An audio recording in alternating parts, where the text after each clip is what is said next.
One day, a little girl named Sally went to the park with her mom.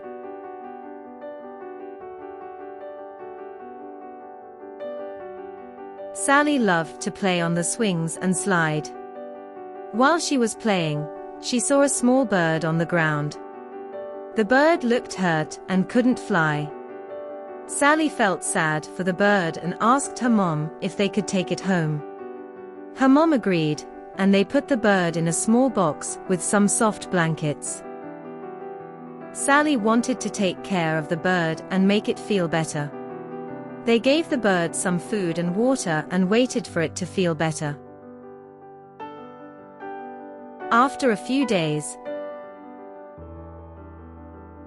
the bird started to feel better. Sally was so happy that she helped the bird. She and her mom took the bird back to the park and released it.